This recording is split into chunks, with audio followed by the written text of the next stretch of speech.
The Magical Christmas Store, a book written by Maudie Powell-Tuck and illustrated by Hoang Giang.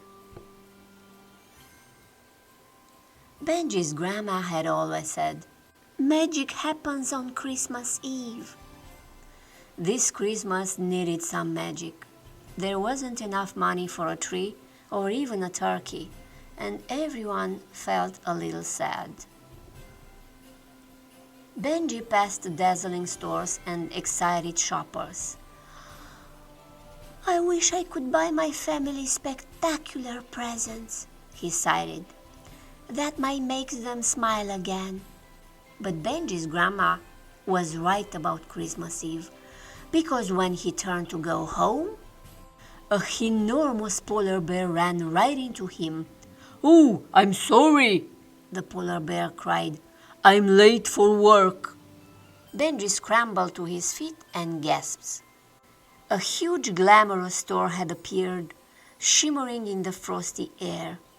"This way, sir," said penguin doormen, tipping their hats. Benji blinked at the sky-high Christmas tree, the snow falling lightly from the ceiling. "It's real magic," he marveled. And for the first time that Christmas, Benji felt excited. A shiny steam train puffed around the corner.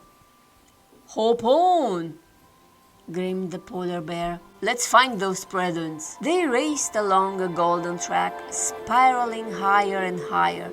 Benji's head spun with candy cans, light and sparkly ornaments. All too soon, the train stopped. "Here we are, the room of silly songs," said the polar bear. Hannah would love this, Benji thought.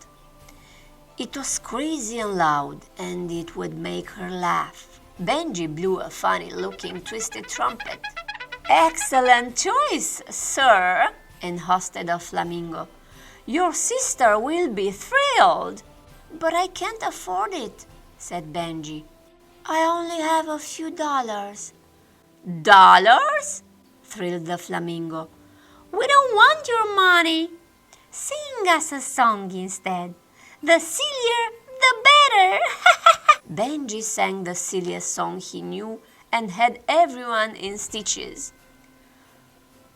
"Goodbye," Benji waved. "Thank you for the trumpet." "Who's next on your list?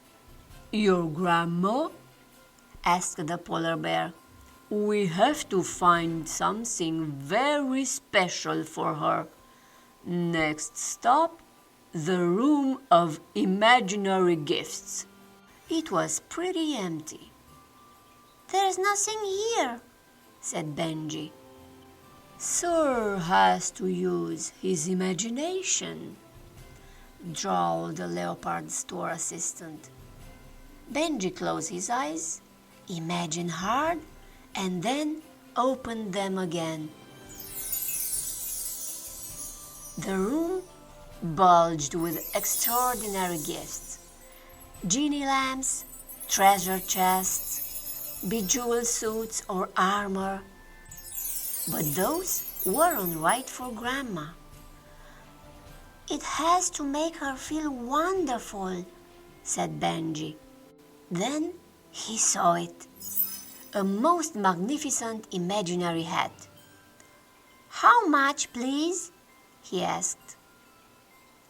"One exceptional story," said the leopard, packing the hat in a box. So Benji told the finest tale he could imagine and left the leopard purring without contentment. The final present was for his dad. "It has to be just right," Benji explained.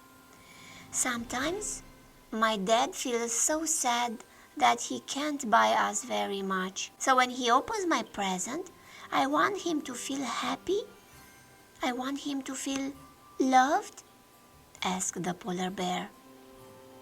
The polar bear took Benji's hand and led him into a room filled with fabulous smells, like cinnamon, chocolate, and crackling fires. "Try this," said the polar bear, opening a jar labeled Excitement. Benji sniffed and, phew, He was zooming along a roller coaster. "Let's try another one."